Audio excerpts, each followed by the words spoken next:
출애굽한 이스라엘 백성들이 광야에서 생활하던 중에 그 레위 지파에 속한 고라가 매일 안내만 해야 되고 또 청소만 하는 일들이 조금 아마 마음에 불편했던 모양입니다.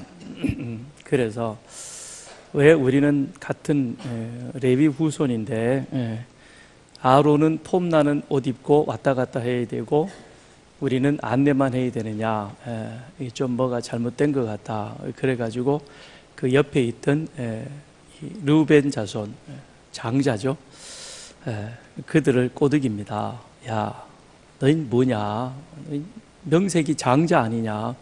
근데 왜 그거 다 빼앗겨 버리고 요셉 지파 그들이 왕노릇하도록 그렇게 내버려 두느냐. 그러면서 다단과 아비람을 충동질 시킵니다.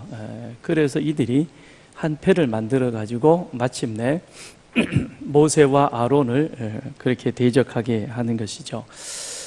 하나님이 그 부분을 보시고 굉장히 진노하십니다. 너희는 이 회중에게서 떠나라. 내가 순식간에 그들을 멸하려 하노라.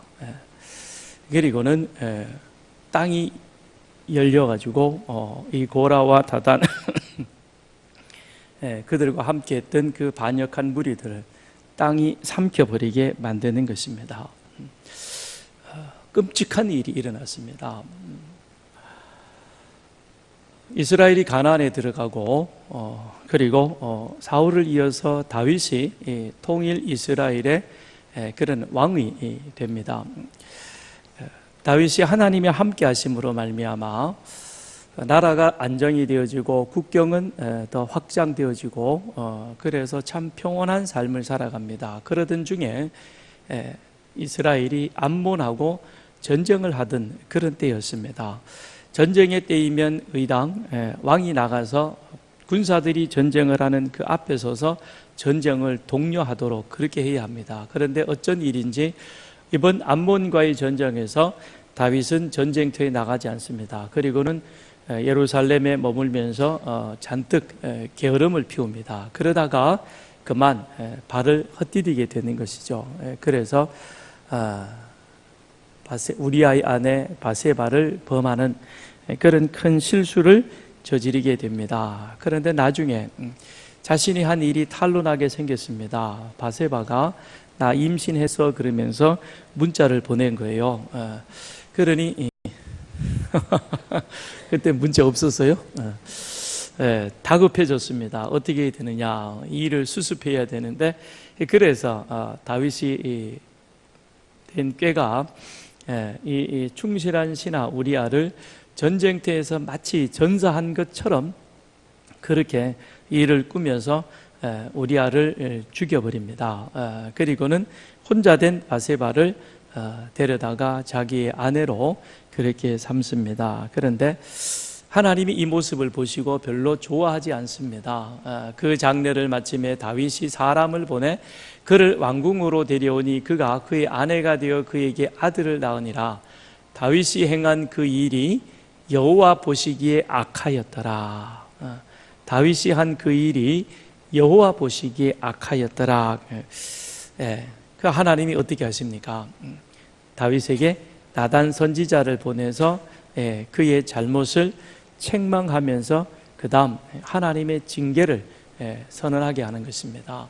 이제 내가 나를 업신여기고 햇사람 우리아의 아내를 빼앗아 내 아내로 삼았은즉 칼이 내 집에서 영원토록 떠나지 아니하리라 하셨고, 여호와께서 또 이와 같이 이르시기를 보라, 내가 너와 내 집에 재앙을 일으키고 내가 내 눈앞에서 내 아내를 빼앗아 내 이웃들에게 주리니 그 사람들이 내 아내들과 더불어 백주에 동침하리라. 하나님이 업신여김을 받았다. 그래서 내가 이제 너를 책망할 터인데, 그러면서 하나님이 몇 가지 형벌을 이 다윗에게 그렇게 보냅니다. 고라 자손의 사건, 그 다음에 다윗의 사건, 성경에는 이런 여러 가지 사건들이 많이 있습니다. 그런데 그 사건 속에서 그 다음 하나님이 그것을 어떻게 처리해 가시는가, 고라에 대해서 하나님은 심판으로 그 일들을 해결해 가십니다. 그런데 다윗에게 와서는 하나님이 그것을 책망하시고 징계하십니다. 똑같은 형벌인 것입니다. 심판이든 징계이든 다윗의 범죄에 대해서, 고라의 반역에 대해서 하나님은 그들의 형벌을 그냥 넘기시지 아니하시고 거기에 대해서 그 형벌을 하나님께서는 책망하십니다. 그런데 고라에 대해서는 그 형벌이 심판으로, 그 다음에 다윗에게서는 그것이 징계하는 것으로 그렇게 나타납니다. 그러니까 징계든 심판이든 같은 형벌의 모습이지만 그러나 그것은 다른 것입니다. 뭐가 다르냐? 심판은 범죄 행위에 주목을 합니다. 그래서 그것에, 그 잘못된 범죄 행위에 대하여 마치 재판관이 이것은 10년형이다, 무기징역이다 라는 것처럼 재판관이 거기에 대해서 내려주는 행동이라면, 징계는 가르치고 개선하여 조심하도록 단속시킴으로 말미암아 다시는 그와 같은 일들을 하지 않도록 하는 아버지의 행동이라고 말할 수 있을 것입니다. 그러니까 똑같은 죄에 대한 형벌이 한편에서는 징계로 임할 때도 있고 한편에서는 심판으로 갈 수도 있는데, 그런데 그 심판이라는 것은 그것이 최종적이라는 것에 대해서 우리는 좀 더 경계할 필요가 있다라고 하는 것입니다. 심판은 최종적이라고 하는 것이죠. 그러나 징계는 고쳐주기 위한 것이기에 그것을 내가 잘못된 것을 인식하고 인정하고 그 부분에서 그것을 바르게 되돌리고 고치면, 그러면 그 다음 또 다른 하나님의 은혜가, 하나님의 축복이 그 속에 임하게 되어진다라고 하는 것입니다. 그래서 욥은 이렇게 고백을 합니다. 하나님께 징계받는 자는 복이 있나니, 하나님께 징계받는 자는 복이 있다고 말합니다. 왜요?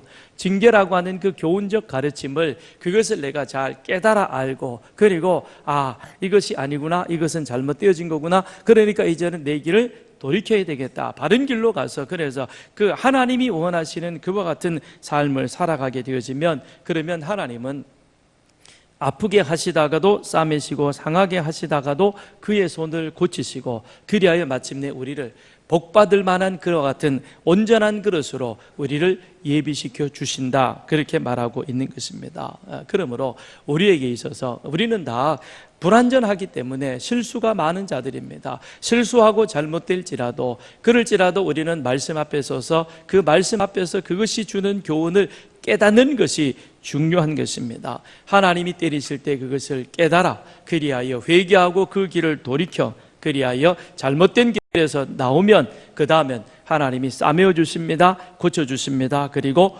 복받을 사람으로 우리를 예비시켜 주시는 겁니다. 아모스는 남유다 사람으로 북이스라엘에 가서 예언을 하죠. 그런데 아모스가 예언할 그 당시에 북이스라엘은 어느 왕이 다스리던 때였습니까? 기억이 나십니까? 첫 시간에 말씀드렸는데, 오늘 아모스 세제면 전전 시간에 여로보암 2세라 그랬죠, 그죠? 여로보암 2세.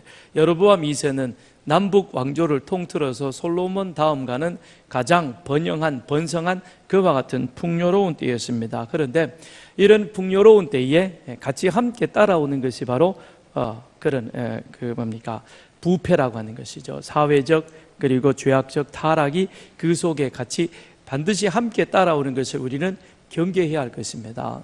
물질의 축복은 그것은 하나님으로부터 주어지는 그런 좋은 것입니다. 그런데 그 물질의 축복을 우리가 어떻게 다루느냐에 따라서 그것이 더 큰 은혜의 축복으로 갈 수도 있지만, 그러나 축복 그 자체에 우리가 빠져버린다면, 거기에 휘둘려 가지고 돌아가게 되어지면, 그러면 아모스 때에, 여로보암 시대에 이 북이스라엘 백성들처럼 큰 죄악 속에 빠지게 되는 것입니다. 아모스는 북이스라엘의 죄를, 그리고 지도자들의 죄를 낱낱이 자세하게 그렇게 지적을 합니다. 우선 북이스라엘의 죄는 무엇이었느냐? 그 나라는, 북이스라엘은 공의가 없는 그와 같은 나라 백성들이었다라고 백성들의 잘못을 먼저 지적을 합니다. 그래서 아모스 2장 6절에 보면 이는 그들이 은을 받고 의인을 팔며 신 한 켤레를 받고 가난한 자를 팔았다라고 그렇게 말하고 있습니다. 네. 불의한 재판을 일삼고 그리고 백성을 노예 삼으며 부당한 세금을 그렇게 매기고 거두어 드리는 그런 하나님 제사장 나라의 법이 전혀 실현되어지지 않는 바로 그런 모습이었습니다. 선지자의 제자들의 아내 중에 한 여인이 엘리사에게 부르짖어 이르되 당신의 종 나의 남편이 이미 죽었는데 당신의 종이 여호와를 경외한 줄은 당신이 아시는 바니이다. 이제 빚준 사람들이 와서 나의 두 아이를 데려가 그의 종을 삼고자 하나이다. 하나님은 이스라엘 백성들 그들과는 돈거래 하지 마라 그랬거든요. 돈거래 하지 마라 그리고 같은 형제는 절대 종으로 삼아서도 안 된다 그랬습니다. 그런데 어떻게 합니까? 이게 지금 이 북이스라엘 그 당시 사람들의 모습이었습니다. 그래서 돈거래하고 그 다음에 돈 안 갚으니까 데려다가 벌 삼았어요. 빚진 대가로 네 아들이 내 종, 노예가 되어야 된다. 그렇게 했던 것입니다. 이게 북이스라엘 그 당시 그들의 백성들의 삶의 모습이었습니다. 또한 그들은 타락한 나라로 하나님의 이름을 더럽혔습니다. 어떻게 더럽혔느냐? 아버지와 아들이 한 젊은 여인에게 다녀서 내 거룩한 이름을 더럽히며 이 정도 타락이면 갈 때까지 간 거죠. 그죠? 갈 때까지 간 겁니다. 이럴 수는 없는 것이죠. 그런데 이게 누구의 모습이었습니까? 북이스라엘의 모습이었다는 겁니다. 북이스라엘이 어떤 사람들입니까? 하나님의 선택받은 백성들입니다. 교회 안에도 오늘 이 시대에도 이런 모습이 있음을 우리는 경계해야 합니다. 제가 자주 말씀드립니다만 친할수록 더 뭐를 지키라고요? 따라합시다. 예의를 지키라. 친하다고 함부로 옆에 반말하고 어떤 사람은 남자들이 가끔 여집사를 이렇게 툭툭 치기도 하고 그러더라고요. 자기 부인만 건드리세요. 조심하십시오. 조심하십시오. 어느 순간에 넘어가는 겁니다. 에이 뭘 위험해요. 에이 뭘이라고 하는 사람 아마 마음속으로 지금 생각하는 사람 위험합니다. 이게 북이스라엘 사람들의 모습이라니까요. 그게 오늘의 이 시대의 모습이기도 해요. 이 정도로 이 대한민국도 타락했다는 사실을 우리가 깊이 회개해야 하는 겁니다. 그 다음에 세 번째로 북이스라엘은 하나님의 율법을 지키지 않는 나라였습니다. 하나님의 선택받은 백성이었는데 하나님의 법을 지키지 않았다는 것이죠. 내가 만일 이웃의 옷을 전당 잡거든 해가 지기 전에 그에게 돌려보내라. 그런데 그들은 가난한 자를 압제하고 그 옷을 빼앗았지만 전당 잡았지만 돌려주지 않았던 것입니다. 그뿐만 아니었습니다. 포도주나 독주를 멀리하며 포도주로 된 조나 독주로 된 조를 마시지 말며 그랬습니다. 그것은 구별되어진 나실일만이 아니라 이스라엘 백성 자체가 하나님께서 세상 가운데서 구별했습니다. 그런데 구별되어졌으면 구별되어진 삶을 살아야 하는 것입니다. 우리는 예수 그리스도의 보혈의 피로 구별되어진 자들인 것입니다. 그렇다면 세상 속에서 우리가 거룩한 하나님의 선택받은 백성다운 삶을 살아야 하는 것이죠. 오늘 이 나라 이 민족이 이 땅이 왜 이렇게 혼란스럽습니까? 그것은 선택받은 하나님의 백성들이 구별되어진 삶을 살지 않기 때문에 그러한 것입니다. 그러니 이 세상 사람들이 삶의 기준을 어디에 둬야 되는지 알 수가 없는 것입니다. 너희는 세상의 소금이요 너희는 세상의 빛이라 그랬습니다. 너희의 의가 바리새인 서기관 저들보다 더 나아야 할 것이다라고 주님께서도 우리에게 경계하십니다. 그러므로 우리에게도 그런 구별되어진 모습이 이제 있어야 할 것입니다. 그런데 이스라엘 백성들에게는 그 하나님의 선택받은 나라에 하나님의 공의가 서지 못했습니다. 더 나아가서 하나님의 거룩한 이름을 백성 스스로가 그들이 더럽혀가고 있습니다. 그리고 또한 하나님의 율법을 짓밟아버리고 그것을 우습게 여깁니다. 그런데 백성들만 그런 것이 아니라 지도자들에게서도 그들에게 죄악도 이게 보통이 넘습니다. 이스라엘 백성들의 지도자들은 어떠했느냐? 그들은 위선자였던 것입니다. 4장 1절에 보면 이 아모스가 바산의 암소더라 그러면서 북이스라엘의 지도자들의 그들의 죄악을 고발하고 있습니다. 이 바산이라고 하는 것은 요단 동쪽 에 있는 그런 목초지입니다. 그래서 목초지가 굉장히 넓고 그리고 그 풀이 굉장히 부드러워서 그곳에서 사육된 소는 아주 살찌고 힘센 소로 그렇게 유명합니다. 그것은 곧 무엇을 비유하고 있는가 하면 바산의 암소더라라고 그렇게 지칭하는 것은 사치 생활에 젖어 있는 바로 북이스라엘의 상류층인 것이죠. 그러니까 이스라엘은 이미 공의가 사라져 버렸습니다. 그래서 은을 받고 의인을 팔고 신 한 클레를 받고 가난한 자를 팔아버리고 돈 되는 곳에서는 항상 그들이 가서 먼저 가가지고 그 돈을 독점을 해버리고 권력의 최고층에 앉아 있으면서 여러 가지 좋은 정보들을 가지고 그리고는 그곳에 투자하고 그리고는 스스로는 의로운 척 거룩한 척 보이는 오늘 이 시대의 공직자와 같은 그런 모습들이 북이스라엘에도 있었고 오늘 이 시대도 있는 것이죠. 그리고 자기는 더럽지도 않고 자기는 부정한 짓도 안 했고 나는 깨끗하고 나는 거룩하고 나는 의롭다라고 하는 것. 오늘 이 시대 우리나라에서도 볼 수 있는 것인데 근데 이게 북이스라엘에 볼 수 있었던 것입니다. 그런데 이들은 어떠했느냐? 거기에다가 더 가증한 것은 종교적 열심까지도 있었다라고 하는 것입니다. 그래서 수도 없는 많은 제사를 드리는 것이죠. 안식일 그리고 안식년, 안식일, 희년, 그 다음에 안식일, 유월절, 오순절, 초막절 그와 같은 절기들을 지키고 그 다음에 매월 첫날이 되어지면 월삭의 제사도 드리고 그렇게 하나님 앞에 수도 없는 제사를 드리지만 그러나 그 제사는 단지 자신의 그 안에 가득한 위선을 가리기 위한 그와 같은 종교적 행위에 불과하였다라고 하는 것입니다. 그것이 아모스가 지적하고 있는 이 북이스라엘 백성들 지도자들의 죄악이었습니다. 또한 북이스라엘 상류층 그들은 가난한 자들을 압제하였습니다. 너희는 힘없는 자들을 학대하며 가난한 자들을 압제하고 가장에게 이르기를 술을 가져다가 우리에게 마시게 하라. 4장 1절에 있는 말씀인 것입니다. 뇌물까지도 요구하는 것입니다. 이것이 북이스라엘 백성들 위에 지도층에서부터 저 서민의 백성의 삶에 이르기까지 아주 머리끝부터 발끝까지 전반적으로 모든 것들이 부패하고 타락하고 그리고 썩어 냄새나는 바로 그와 같은 사람들의 삶 모습이었습니다. 그런데 아모스는 이와 같은 북이스라엘 백성들의 죄악의 모습을 3장에서부터 낱낱이 자세하게 하나하나 그것을 다 파헤쳐가지고 그리고 그것을 그들에게 드러냅니다. 왜요? 이유는 무엇입니까? 하나님을 예비하게 하기 위해서인 것입니다. 우리가 4장 12절을 한번 보시죠. 아모스 4장 12절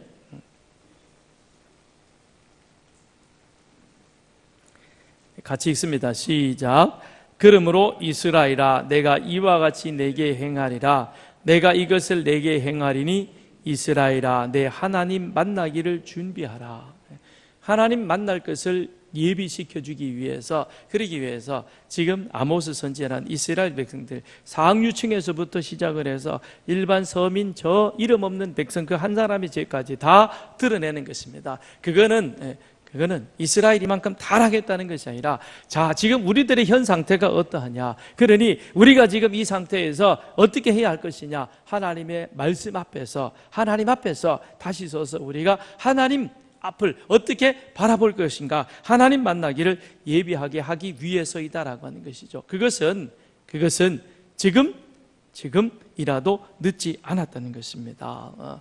지금이라도 베델이나 길갈, 부엘세바로 찾아가지 말고 그러니까 우상 숭배하는 것을 끊어버리고 그리고 형식적인 내가 내 부모가 예수 믿는 사람이었으니까 나도 그냥 자연스럽게 예수 믿을 것이야. 그런 어떤 생각들을 버려버리고, 우리 아버지가 아브라함이 하나님을 만나서 그 하나님 앞에서 참된 신앙의 고백을 했던 것처럼 이삭도 나는 모태교인이기 때문에 괜찮다가 아니라 내가 다시 하나님을 만날 수 있는 그런 브엘사바를 찾아가라는 것입니다. 그런 참된 신앙의 회복이 있어야, 그래야 하나님으로부터 이런 모든 죄가 다 씻어버리고 깨끗하게 되어지고, 그리고 하나님이 다시 이렇게 세우는 그런 복받는 자로 예비되어 갈 수 있다라고 하는 것입니다. 하나님은 우리 안에 하나님 말씀, 하나님의 뜻이 아닌 것으로 세워진 것은 다 헐어버리는 것입니다.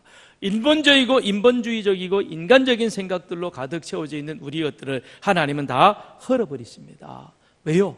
그래야 하나님의 참된 은혜의 축복이 그 안에 새롭게 들어가서 하나님이 원하시는 그릇으로 삶으로 세워질 수 있기 때문에 그러한 것입니다. 인본주의 인간적인 생각으로 가득 세워진 이것을 헐지 아니하면 결단코 우리 안에는 하나님의 은혜가, 하나님의 뜻이 그 안에 바르게 세워질 수 없는 것입니다. 하나님이 노아 홍수 이후에 인간들이 하는 일들을 보기 위해서 내려오셨습니다. 그런데 홍수 이후에 인간들이 무슨 일을 했습니까? 자, 우리가 이제 이 땅에서 흩어지는 것을 면하기 위하여 탑을 쌓자. 그리고는 바벨탑을 쌓아가는 것이죠. 그죠? 바벨탑을 쌓습니다. 하나님의 말씀, 하나님의 명령은 너희가 생육하고 번성하여 땅에 충만하라. 그러니까 온 땅에 골고루 쫙 퍼져서 그리하여 땅에 충만해 가는 것이, 그게 하나님의 뜻입니다. 그런데 인간들은 우리 흩어지는 것, 그거 이제 원치 않는다. 혹 노아의 홍수가 오면 또 어떻게 되겠냐, 그런 것이 또 오면 어떻게 되느냐. 그러니 우리가 그런 것들을 피하기 위해서 무엇을 짓자? 탑을 지어가지고 우리의 이름을 내고 이것을 하늘에까지 닿게 하자. 지극히 인본주의적인 그런 생각을 갖고 있는 것이죠. 하나님이 그것을 허물어 떨어버립니다. 바벨탑이 허물어지듯 이후로 인간 세상, 인간 역사 가운데서 인본주의적으로 세워진 모든 것들은 하나님께서 다 허물어 버렸습니다. 다 허물어 버렸습니다. 이 땅에 사회주의, 공산주의 개념이, 막스가 그것을 만들 때 이 사람이 성경을 근거로 해서 그런 공산주의 개념을 만들어 갔습니다. 그런데 그 공산주의로 인하여서 이 땅에 무고한 생명들이 엄청나게 죽어갔죠. 수천만의 생명들이 희생을 당했습니다. 그런데 하나님은 그 공산주의, 그것은 철저하게 하나님을 대적하고 배척하는 그와 같은 것이죠. 그러니 하나님이 소련을 무너뜨려 버리죠. 베네수엘라를 무너뜨리죠. 다 무너뜨려 버리는 겁니다. 사회주의는 결코 하나님의 말씀과 양립할 수 없는 것입니다. 너무 인본주의적이고 인간적인 것이기 때문에 하나님께서 결코 그것을 용납치 아니하심을 우리는 알아야 할 것입니다.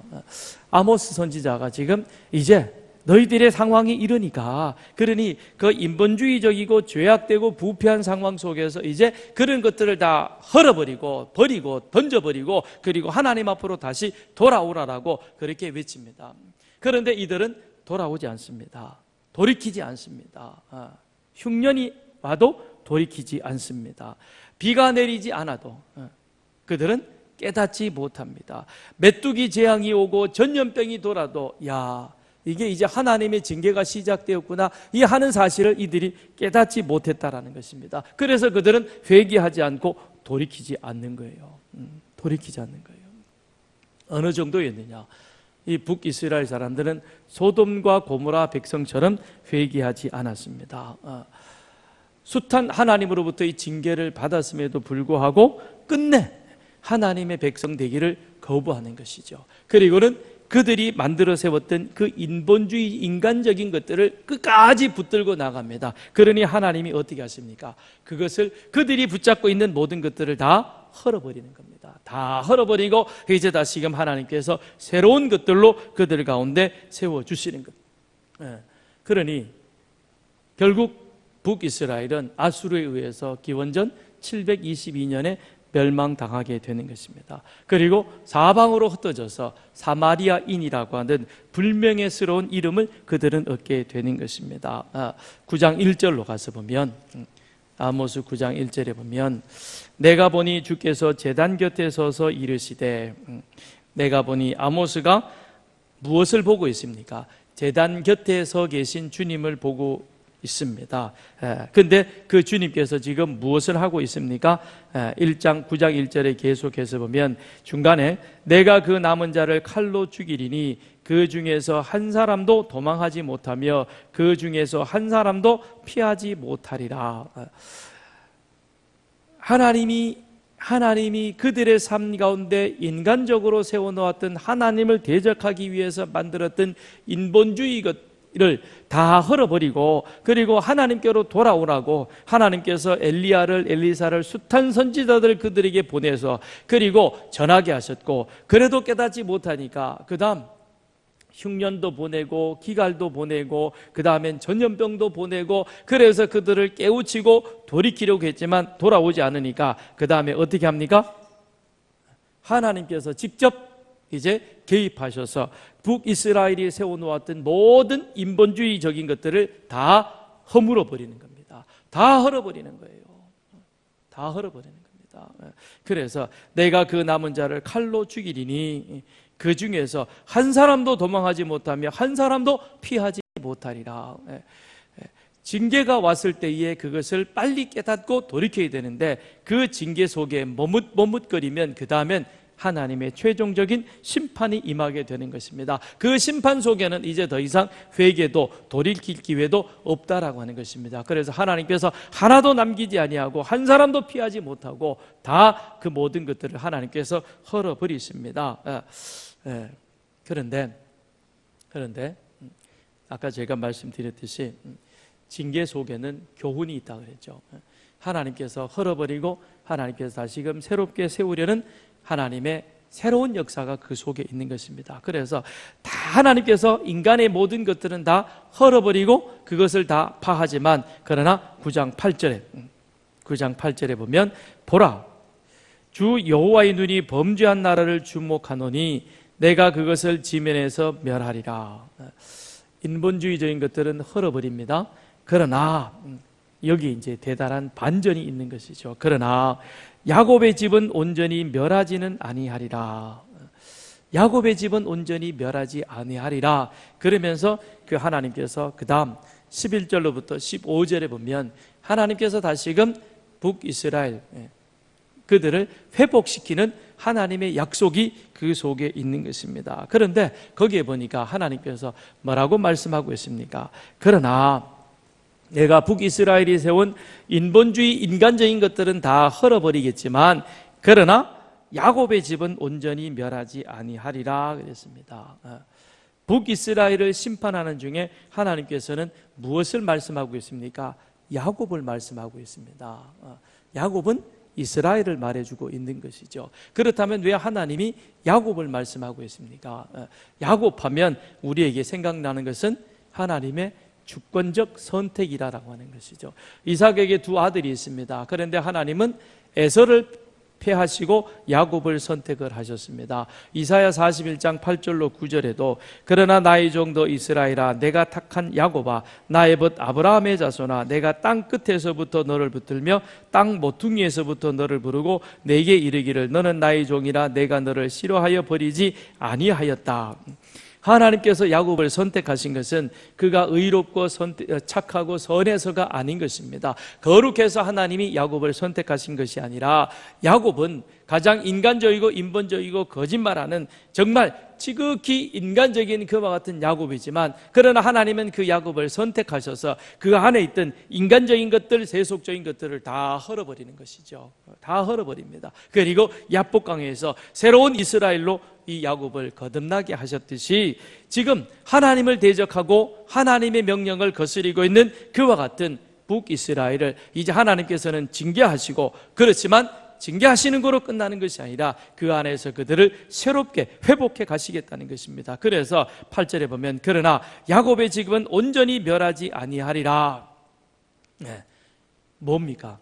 11절 그날에 하나님이 북이스라엘을 징계하시는 그날에 하나님이 야곱을 선택하심 같이 이제 다시금 이스라엘을, 그들 가운데 있는 인간적인 것들은 다 하나님께서 제하여 버리시지만 하나님께서 그들을 새롭게 하나님의 은혜의 나라로 회복시켜 가시겠다라고 하나님이 약속하고 있습니다. 그렇다면 하나님이 회복하려는 그 하나님의 약속은 무엇이냐? 우선 첫 번째로는 다윗 왕국을 회복해 주실 것이다 약속하고 있습니다. 우리 11절을 같이 한번 읽어보겠습니다. 시작. 그날에 내가 다윗의 무너진 장막을 일으키고 그것들의 틈을 막으며 그 허물어진 것을 일으켜서 옛적과 같이 세우고, 그래서 다윗 왕국의 회복을 약속하고 있습니다. 그런데 다윗의 무너진 장막을 일으킨다 그랬습니다. 무너진 다윗의 장막이라 그랬습니다. 하나님은 다윗과 메시아 언약을 맺었죠. 그죠? 네, 저를 보세요. 하나님은 다윗과 메시아의 언약을 맺었습니다. 성전을 건축하겠다는 다윗의 생각에 하나님께서는 그 성전 건축의 약속만, 마음만은 받죠. 그러면서 다윗이 하나님을 위해서 집을 지어주는 것이 아니라 내가 너를 위하여 집을 지어주겠노라, 그러면서 영원한 언약을 맺어주십니다. 그 언약은 무엇입니까? 메시아의 언약인 것이죠. 그런데 그 메시아의 언약이 다윗 왕조가 보게 되어지면 남북 왕조로 나누어진 이후에 북이스라엘이 아수르에 의해서 722년에 기원전 멸망당하지만 그보다 약 한 50년 후에 남유다도 바벨론에 의해서 기원전 587년에 결국 멸망당합니다. 하나님의 다윗의 장막이 무너져 버린 것이죠. 그런데 그 무너진 장막을 하나님이 그대로 두시지 아니하고 바벨론 포로 70년 후에 다시금 그들을 고국으로 돌아오게 함으로 말미암아 새로운 유다 공동체를 그 안에서 세우는 것이죠. 그러니까 이스라엘이 바벨론의 포로로 붙잡혀 갈 때 이스라엘과 그 다음에 바벨론 포로에서 돌아왔던 유다 공동체의 이스라엘하고는 완전히 다른 것이죠. 그들이 바벨론의 포로로 붙잡혀 갔을 때 그들 안에서 헐어버리지 못했던 것은 우상 숭배의 모습이었습니다. 그들은 가나안 땅에 들어가서부터 바벨론의 포로 되어질 때까지 끝까지 붙들고 그들 가운데서 놓지 못했던 것이 우상이었습니다.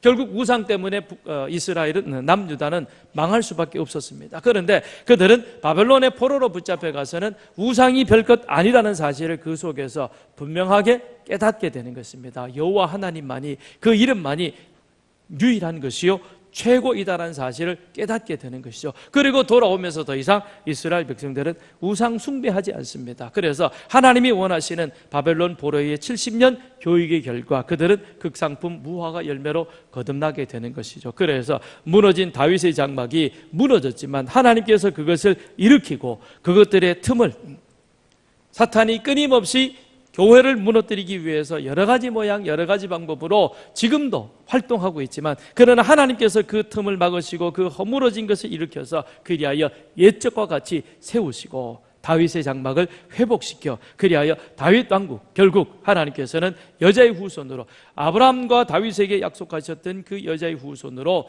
예수 그리스도를 이 땅에 오게 하심으로 말미암아 모든 사람들이 하나님이 아브라함에게 너로 인하여 천하 만민이 복을 얻게 하시리라 하셨던 것처럼 예수 그리스도를 믿음으로 말미암아 축복의 자리에 들어가는 그런 귀하고 복된 은혜를 우리들이 오늘 누리게 되는 줄 믿습니다. 아멘. 그 다음에 두 번째로 하나님의 약속은 만국 기업을 얻게 될 것을 약속하십니다. 12절 우리 같이 읽습니다. 시작. 그들이 에돔의 남은 자와 내 이름으로 일컫는 만국을 기업으로 얻게 하리라. 이 일을 행하시는 여호와의 말씀이니라.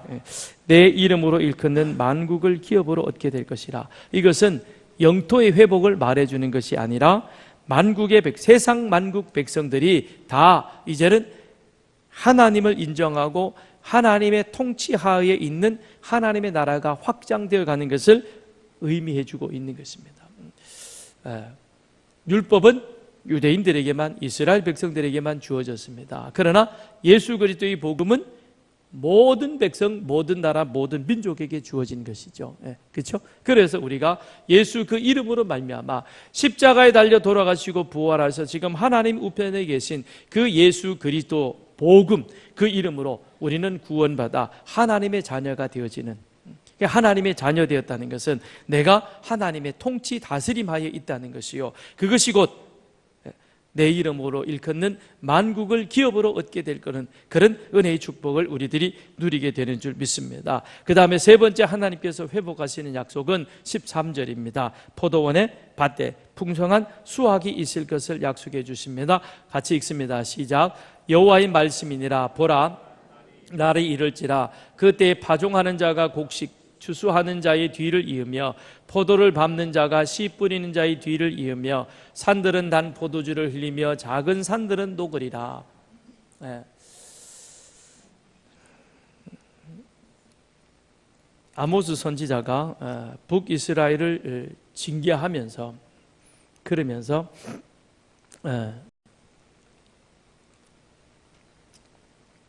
3장에 가서 보면 4장에 보면 4장 6절로부터 뭔 일이 있냐면 또 내가 너희 모든 성읍에서 너희 이를 깨끗하게 하며 너희 초소에서 양식이 떨어지게 하였고 추수하기 석 달 전에 비를 멈추게 하여 어떤 성읍에는 내리고 어떤 성읍에는 내리지 않고 그 다음에 9절에 가서 보면 내가 곡식을 마르게 하는 재앙, 깐뿌기 재앙, 팥중이, 그 다음에 포도원과 무화과 감람나무를 다 먹게 하여 추수할 것이 없습니다. 그리고 10절에 가서 보면 전염병을 보내는 그런 재앙이 북이스라엘에게 있었습니다. 그런데 9장에 와서 보면 뭔 일이죠? 13절에 파종하는 자가 곡식 추수하는 자의 뒤를 이으며 그랬습니다. 레위기 26장에 하나님이 주신 제사장의 축복이 거기에 있죠. 그죠? 제사장 나라의 축복. 너희 묵은 곡식을 새 곡식으로 바꾼다 그랬죠. 너희 곡간에 묵은 곡식이 가득했는데 그런데 새 곡식을 추수해서 드림으로 그 곡간을 묵은 곡식을 빼내버리고 새 곡식을 채우듯이 파종하는 자가 추수하는 자의 뒤를 잇고 포도 밟는 자가 씨 뿌리는 자의 뒤를 잇고 포도를 추수해서 그것을 열심히 밟아가지고 포도주를 만드는 그때에 또 뭐를 해야 됩니까? 그 바쁘게 씨 뿌리며 파종하는 그런 일들이 있다는 것이죠. 그것은 곧 이제 하나님께서 그들에게 더 이상 재앙이 아닌 하나님의 축복이 내리는 그런 은혜가 임하게 될 것을 약속해 주고 있는 것입니다. 그러니까 세상에서 우리가 가난한 자를 압제하여 빼앗는 탈취하는 그런 부가 아니라 위로부터 내리는 하나님의 온전한 축복이 우리 가운데 있게 됨을 하나님이 약속해 주고 있는 것입니다. 그 다음에 네 번째 회복의 약속은 황폐한 성읍을 다시 회복시켜 줄 것이라. 14절 같이 읽을까요? 내가 내 백성 이스라엘이 사로잡힌 것을 돌이키리니 그들이 황폐한 성읍을 건축하여 거주하며 포도원들을 가꾸고 그 포도주를 마시며 가원들을 만들고 그 열매를 먹으리라. 그날에 이스라엘 백성이 돌아오리라. 예레미야 선지자가 70년을 그렇게 부르짖었죠. 그런데 아무도 안 들었죠.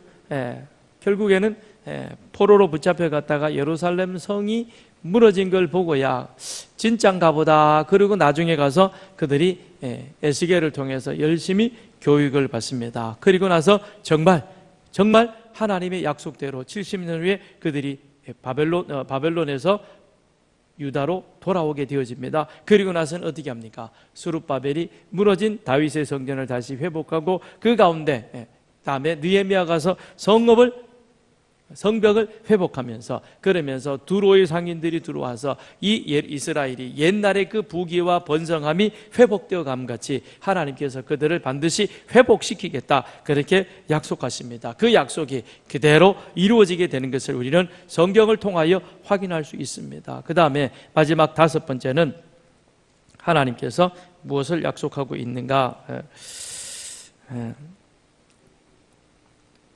다시 뽑히지 않고 그 땅 가운데서 영원히 있을 것을 하나님께서 약속하고 있습니다. 15절입니다. 같이 읽을까요? 내가 그들의 땅에 심으리니 그들이 내가 준 땅에서 다시 뽑히지 아니하리라. 다시 뽑히지 아니하리라 그랬습니다. 뭡니까? 그 땅에서 이제는 영원히 세워져서 영원히 나아가는 그런 영원한 하나님의 나라가 회복되어질 것을 약속하고 있는 것입니다. 그런데 이 약속, 하나님께서 부패하고 타락한 하나님이 북이스라엘을 여로보암에게 10지파를 두어서 그렇게 세우게 했던 것은 남과 북 두 나라가 서로 경쟁하듯 제사장 나라를 힘있게 만들어서, 그래서 하나님의 영광을 모든 사람들에게 보여주고 열방을 주님 앞으로 전도해가는, 인도해가는 그와 같은 제사장 나라의 사명을 주었건만, 그런데 북이스라엘은 시작부터 여로보암의 길이라고 하는 하나님을 대적하는 지극히 인간적이고 인본적인 그런 생각으로 나아갔습니다. 그러니 하나님은 그것을 결국 다 헐어버립니다. 그리고 헐어버린 것으로 끝난 것이 아니라 하나님께서 다시금 이 약속해 주셨는데, 그런데 이 약속이 모든 이스라엘 백성들은 다 잊어버렸습니다. 언제? 800년이 지난 이후에, 800년이 지난 이후에 예수님께서 이 땅에 오셔서 그리하여 사마리아 수가성 여인을 찾아갔습니다. 예수님이 굳이 그리로 가셔도 가실 이유가 없습니다. 그런데 예수님이 일부러 사마리아 수가성으로 들어갔습니다. 그 이유는 무엇입니까? 하나님의 이 약속의 말씀을, 호세아를 주셨던 그 불붙는 마음, 내가 반드시 너희를 회복하리라, 다시 일으켜 세우리라 라고 하신 그 하나님의 약속을 우리 예수님께서 사마리아 수가성 여인을 찾아가셔서 만나시고 그에게 복음을 전하시며 다시 한번 하나님의 사랑으로 그 사마리아 사람을 일으켜 세우는 그런 복된 모습을 우리는 보게 되는 것입니다. 하나님은 우리에게 분명히 지금 말씀하고 계십니다. 우리 인간의 생각 위에 세워진 모든 것들은 다 허물어질 것이다. 그것은 하나도 남기지 아니하실 것이다. 그러나 분명한 것은 하나님의 약속, 하나님의 말씀 위에 세워진 것은 하나님께서 확실하게 다시금 일으켜 세우겠다고 약속하고 있습니다. 북이스라엘 남유다가 멸망되어지기 전에 하나님께서는 숱한 선지자들 보내십니다. 그리고는 끊임없이 하나님의 말씀을 외치게 하십니다. 그런데 놀라운 것은 아무도 그 말씀을 듣고 돌이키는 자가 없는 것입니다.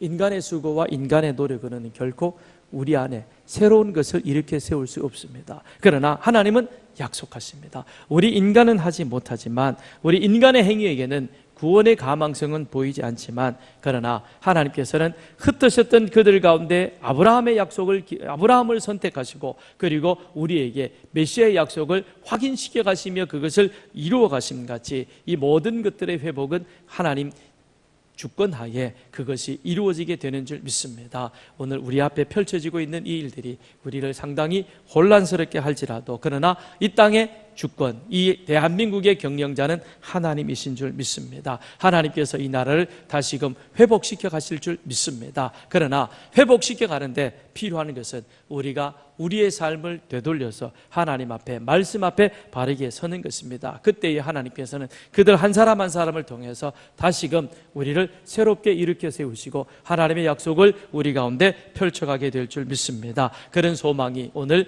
우리와 여러분 모두에게 함께하기를 주님의 이름으로 축원드립니다. 기도하겠습니다.